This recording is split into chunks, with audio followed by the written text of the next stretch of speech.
It's all good, magic, mysticism, and earth medicine.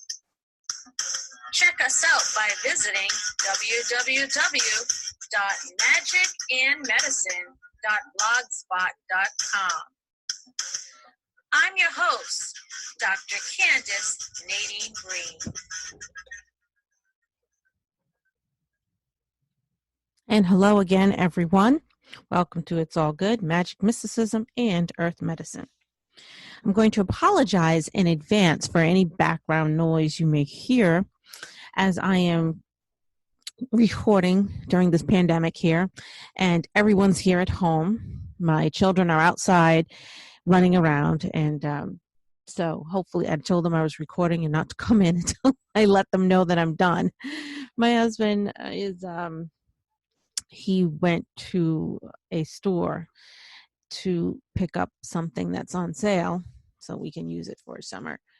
But anyway, so that's what's going on. So I have a lot of information during this episode. So I do hope that I'm able to record this without too much disruption. I told the kids, don't come inside unless someone's bleeding, please. I'll come and get you and let you know that I'm done. So what have we been doing during this pandemic? Well, lots of things. The homeschooling thing is going great. I mean, just like everyone else, I'm exhausted. But I'm very thankful to have everyone here at home with me. And there's not going to be any schools for the rest of the year. So we're doing this until June 18th. Also, that means we're all gatherings are off. So there's no we always have a 4th of July party, and we're not having one this year, which I'm grateful for because, frankly, this has been a very tough school year. The schedules have been insanely crazy. I've just been burnt out with the kids' schedule, my schedule, all the events, and my husband's schedule. It's just been, I was ready to burn out. But I'm very thankful that I'm able to be at home during this time. I mean, I have no events this summer. All of my author gigs, all of my artist gigs have been canceled. And frankly, I'm okay. I'm putting things on Etsy. I'm writing a new book at home that it seems like every night I wake up, I have a notepad by my bed, and I finish another chapter and another chapter and another chapter. It's a fantasy novel, which I'm so excited about. And I've been finishing books, like reading some fantasy books that I really wanted to get around to. I've been finishing them quickly, and now I'm home. I'm making some cloth dolls, which I've always wanted to do. I conquered my sewing machine. We had a 3-day battle, and I won. And I have tons of fabric. So I've been making masks. And also, for those of you who've never seen my picture, I have long dreadlocks. And when I'm working and doing stuff, I like to keep them up out of my way, or I won't be able to get anything done. So I have these lock cloths. They're like neck gaiters, and which they can be because they're versatile. You can pull them up over your locks. You can also use them for masks, because when I didn't have any masks, I used one of my dreadlock bandana things on my face, and it works just fine. So, I mean, you just have to have the right cloth. It's like polyester and spandex cloth. It's a combo, probably like 5 or 6% spandex, and the rest is polyester. And I have a lot of this cloth. So I've been doing that. I'm wearing one now because I was outside in the garden not too long ago. And I ran inside and said, this is a great opportunity to go record this show that I wrote up. So here we are. And that's what's been going on. Loving it.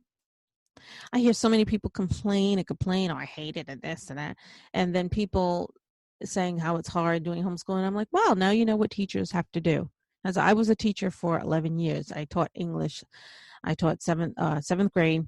And then my last 3 years, I went to the new high school where I met my husband. Well, where I already met him, but where our relationship blossomed. And I taught, and people would always say, teachers do nothing but sit at a desk and blah, blah, blah. And you don't deserve any more money and blah, blah, blah. And I said, yeah, want to try doing this job? Now, these people who are home with like 2, 3 kids or some 5 kids doing all the homeschooling, try to have a classroom of 25 kids and not just one classroom. 6 periods a day, 25 kids every class. Okay, that's, I remember one time I had like, on average, I had 132 students total, and I didn't know all their names, all their grades, and it was not easy. Okay, so I don't want to hear any people talk about teachers anymore. Teachers are heroes too, just like these nurses and doctors and everyone else saving lives. Look what teachers do too. Show some respect, people.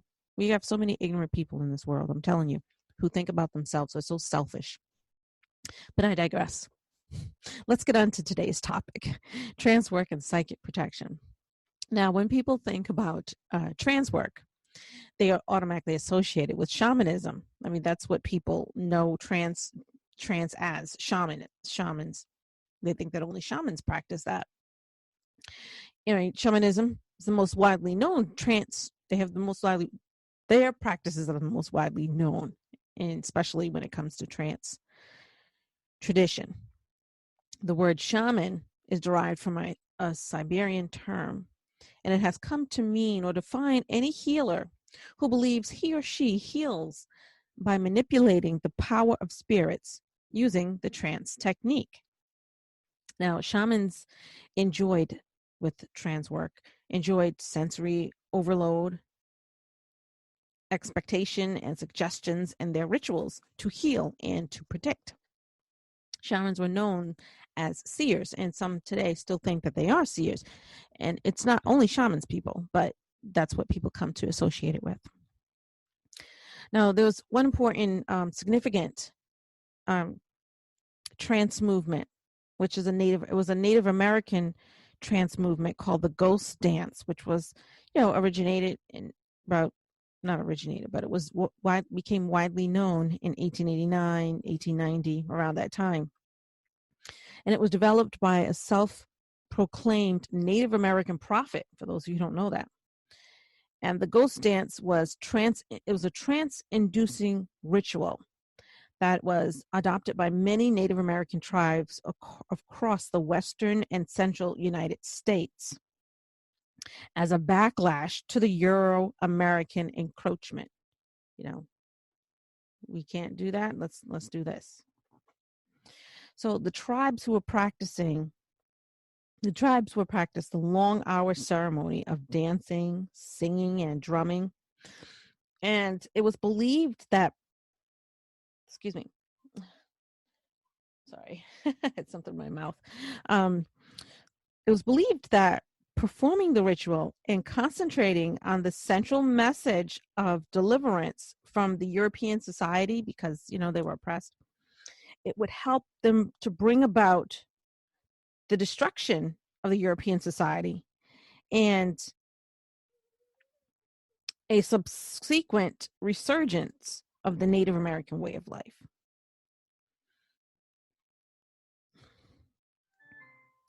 Now, the shaman was able to transcend the human condition and pass freely back and forth through the different cosmological planes. A shaman is able to move between realities. And a significant part, I'm going to read something. This is this wonderful book called The Way of the Shaman by Michael Harner. And let's see. I'm going to talk about, drumming. A lot of drumming is associated with Native American tribes and African tribes. But right now we're talking about Native American tribes.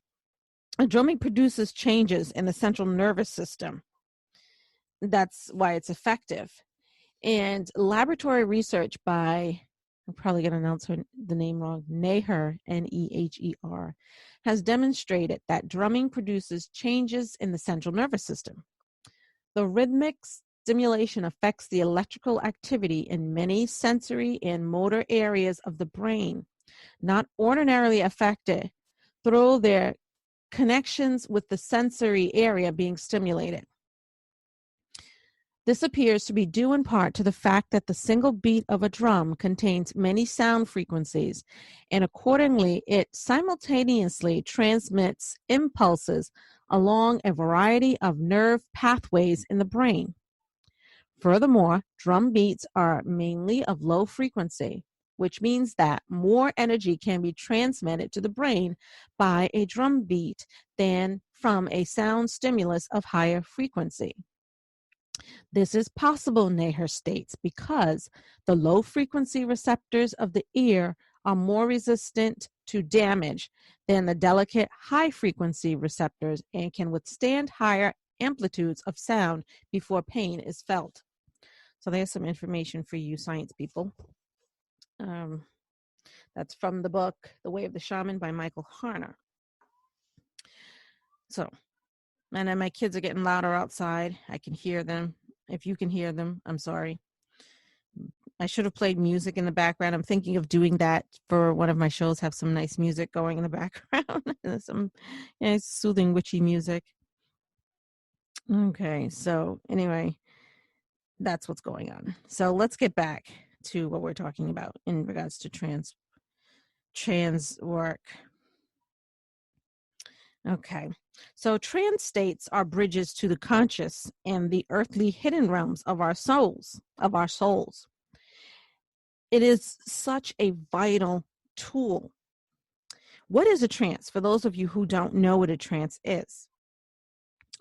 is an altered form of consciousness in which a person is neither fully awake nor fully asleep. It is walking between the world of the conscious and the subconscious mind. You may hear things like zoning out, being off with the fairies, or out of it, or daydreaming. Now, according to lonerwolf.com, there are five levels of altered states of consciousness, and there's 5 of them. There's the first one, number 1, very light trance. 2, light trance. 3, medium trance. 4, deep trance, and 5, very deep trance. Entering a trance state helps us to bypass the critical mind, which interferes with deep inner transformation and communicates directly with the unconscious mind. Now, this is because the rational mind is a barrier to the unconscious mind, and the unconscious mind is sometimes also known as the irrational mind, which I totally disagree with. But there are people out there who, say you're being irrational, that fairy belief is irrational, all these things like that. And that's has become to be connected with the unconscious mind, which just really, really makes me angry. It's not cool. We bury our unresolved trauma and the majority of our pain and the neurosis in our unconsciousness. Trance work has played a significant role in contacting spiritual guides, seeking animal allies, communicating with ancestors, and communicating with one's own soul. Communicating with also deceased, spirits, other spirits too. They don't just have to be ancestors. The trance work can be seen as, is seen as a door to the other side of reality. Now, there are some ways, these are just some of the many ways to induce a trance. Breath work, like when you're breathing, yoga, all those things. I find that calms, and that makes it possible for me to begin trance. So I find that breath work is very important. There's another one, mantra and prayer. Some people find that useful. I tried it, and I tried that, and I kind of combine a lot of methods when I'm trying to get into trance work. Primal rhythms, beats, sounds like drumming, rattle, shaking. I have an African rattle. I have lots of drums, but I also have a rattle that I have on one of my altars. I have a few altars around the house where I do my nighttime work, my nighttime meditation and trance work, and it's an wooden African egg that has seeds in it, and I shake it, and that helps get me calm and helps me relax so I can go into trance. Also, this self-hypnosis, staring at something for a long time, a pendulum, visualization, or incense and essential oil. Now that's great because I burn incense all the time, and to me it's relaxing. It's all about, it's relaxing. It's all about getting your body ready so you can naturally, or with the help of things, go into trance. Physical and emotional catharsis, physical exhaustion from dancing, getting into trance. Now, when you go into trance, I highly suggest that you protect yourself before you go into. You establish your protection, whether it be with your guides or angels. Just get protection. Protect yourself from unwanted entities or portals that you don't want to go into. If you are nervous or doubtful before you go into trance, do not engage in trance work. Honestly, don't do it. And if you are a solitary practitioner, set a gentle timer to emerge from the trance and then ground yourself to get rid of the trance shock when the timer goes off. You should always reground yourself anyway when going into and out of trance. And if you want to have another person or persons there with you, have them drum. Like when you're going on like that of a shamanic journey, as a signal for you to gently and calmly return to the non-trance state, and then followed by grounding or some Reiki, if that you shall wish. But always make sure you ground yourself and before you go into trance work, and bring along your protective guides before entering the trance. You want to make sure that you don't encounter lower vibrational entities who mean harm or who just want to cause an imbalance, like doubt, fear. Don't enter trance with doubt, fear, or uncertainty, as these will not produce any favorable results, and they could leave you open to unwanted entity contact or communication. Try to think, I can do this, and be positive before you go into trance. Thought is the most powerful force on this planet. I have power. Say things, I have power. I can do this. Enter it confidently. Because, like attracts like, so don't be afraid, or that you're going to attract something who feeds off fear. You can use calming oils, like we mentioned before, to calm you when you're entering the trance. You can burn incense while you're going into trance, although I wouldn't really burn anything while I'm going into trance. Like, get a diffuser and get some nice essential oils, sandalwood, or something that is lavender, something that's calming. I would hesitate to recommend burning anything when you're in trance, because you're not really conscious and you don't want to leave anything burning, because safety issues, please. Unless you have some way of containing it, like in a bucket of water, so in case it falls over, it automatically puts itself out. That's smart. Okay. Smudge. Always smudge before you go into trance work. Smudge the area. When you're doing some really, if you're going to do some really serious trance work, smudge the area. Get rid of any unwanted energies. Always cleanse the space before beginning any type of spiritual work anyway. That's the important thing that you should be doing anyway on a regular basis, to help get of any residual energy. Smudging, sagebush, spraying crystal clear, all those help. You want to create an inner and outer temple. Meditation is a safe mental place. And include a form or physical representation of a protective deity. You can carry protection talisman during this trance work, so you feel that will further ensure that you are safe and protected. So that is all I have to share with you about trance work and psychic protection. Again, it's very important. Very important. Now, I would write monthly articles about herb of the month, and I just decided, no, I'm done. So what I'm going to do now is do the magic of the month, which opens up a lot to talk about stones, crystals, herbs, plants, you name it. And I've been writing so many other things that I decided for this month, the magic of the month is going to be on this podcast instead of me writing an article, because I've just been swamped and busy, which is good because that's how I want it to be. I'm tired, but I thought, hey, I'll do it on the podcast. So today's magic of the month is sapphire. Talk about the crystal sapphire.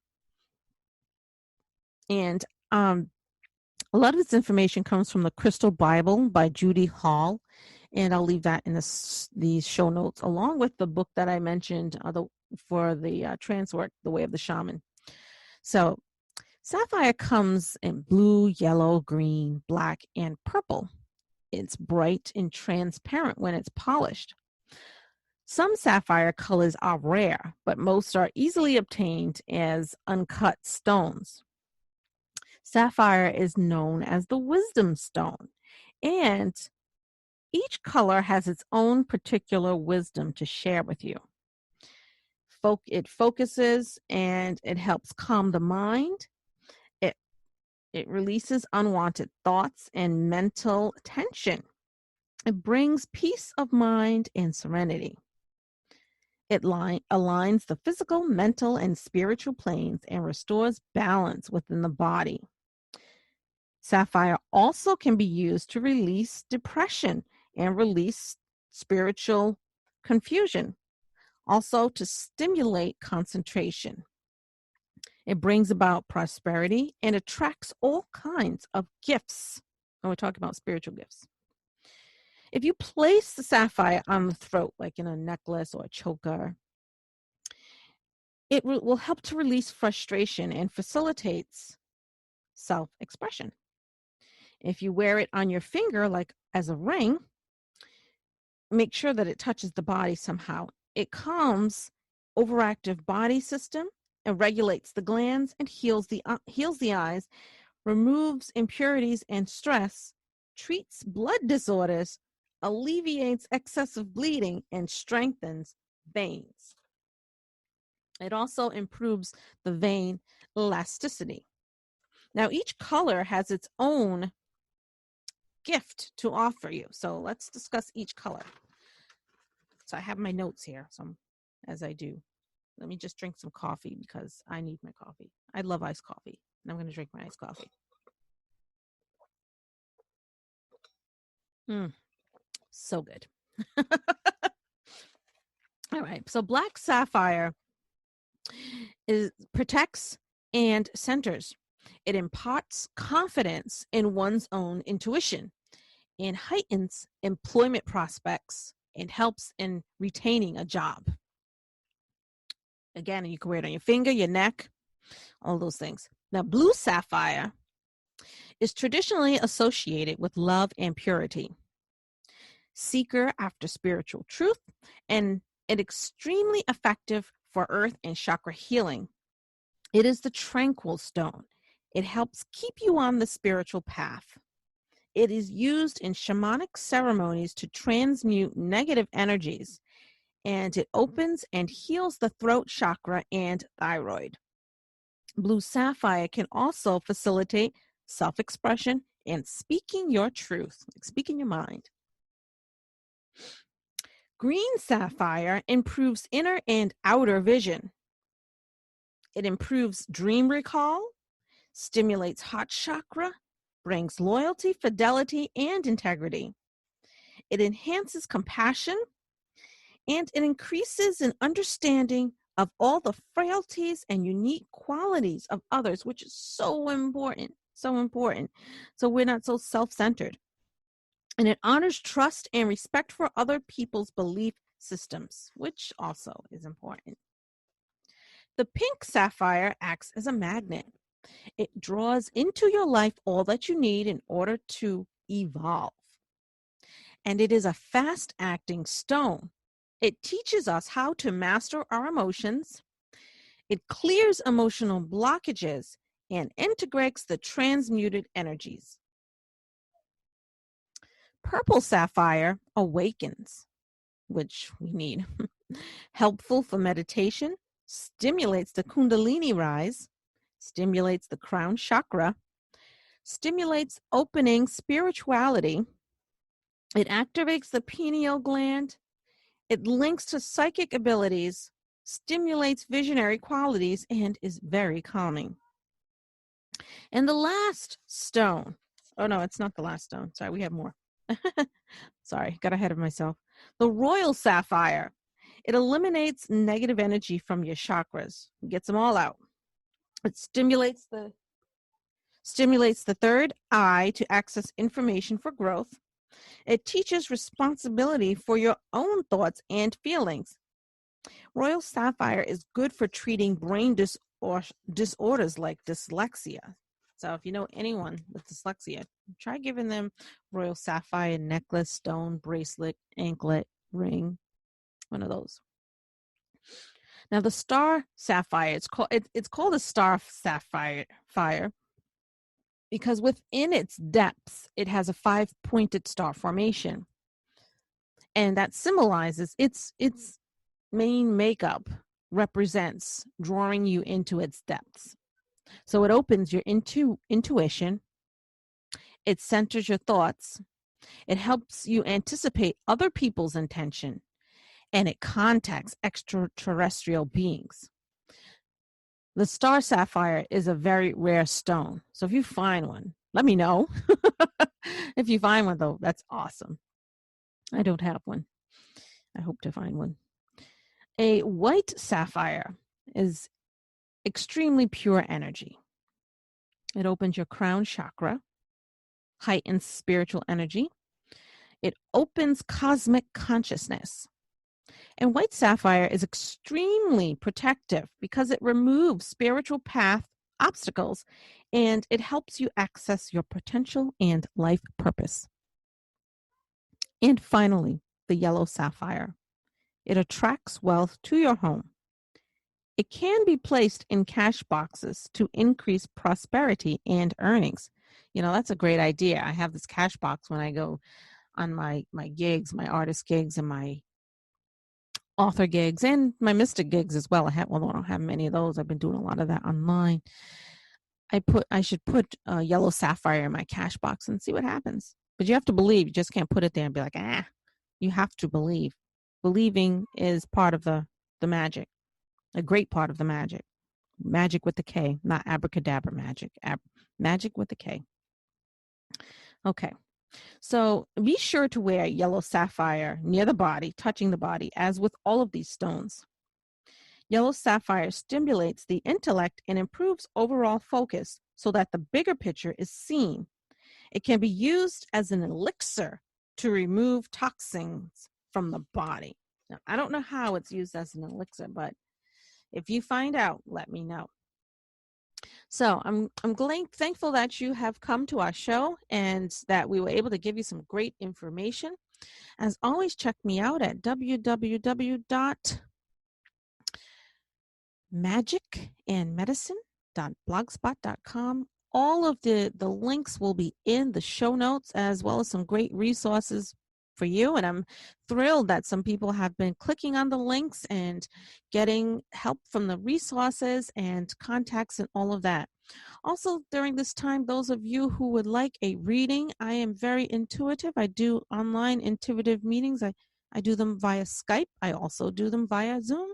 I can also do them by Facebook Messenger. All of that will be in the show links as well. And you can set up an appointment with me.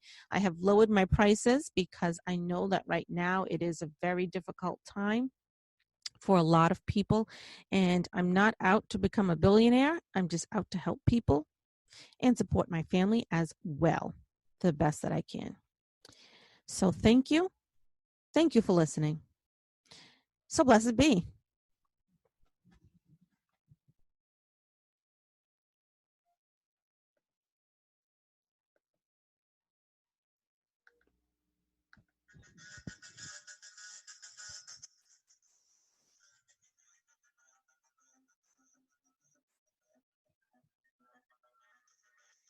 Thank you for listening to It's All Good, Magic, Mysticism, and Earth Medicine.